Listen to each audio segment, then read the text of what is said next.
Hello, good morning students. Today is transcription number 263 on the speed of 100 words per minute. Start.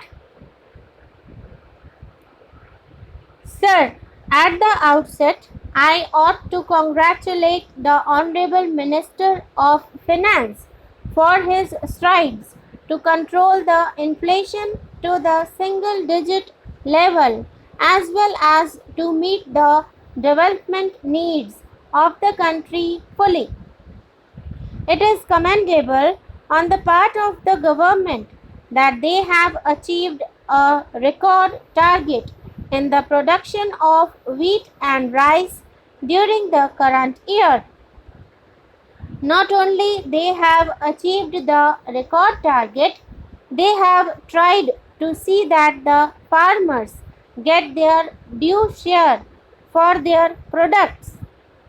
But at the same time, I would like to point out to the House as well as to the Honorable Minister that there are some distortions in our production process, and in spite of achieving the record target in food production this year, there are some distortions in the production of rice.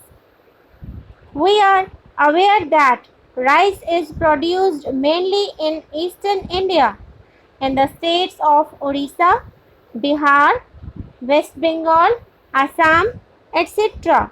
But I find from the papers available in the library that the production of rice yield is actually not equitable in comparison with the other states of the country.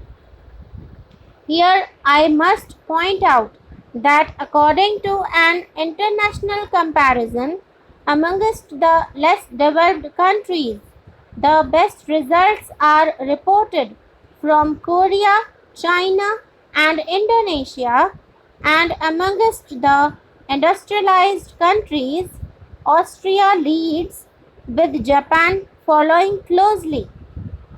The experience with high yielding varieties has shown that when the ecology of the rice field is charged by the application of more water and fertilizer, the threat to yield caused by the triple alliance of weeds, pests, and pathogens could become serious.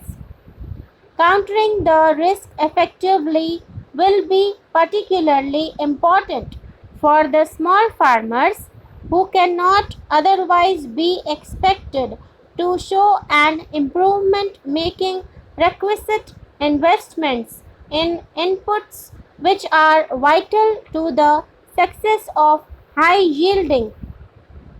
Further, Punjab and Haryana, with a little over 4% of the country's population, produce 13% of the national food output.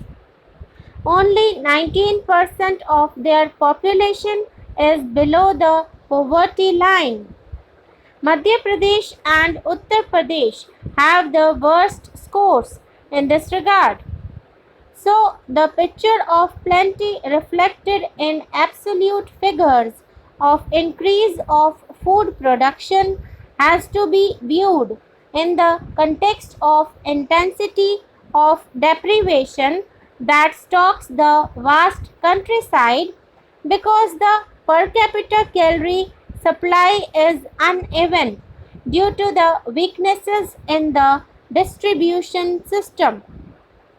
So, I would request the Honorable Minister to see that these distortions are removed at the earliest.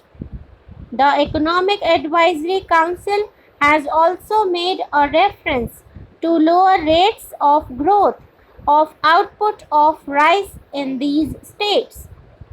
The low yield levels are prevailing in eastern and central India and almost stationary levels of rice production in the three southern states of Tamil Nadu, Karnataka, and Kerala.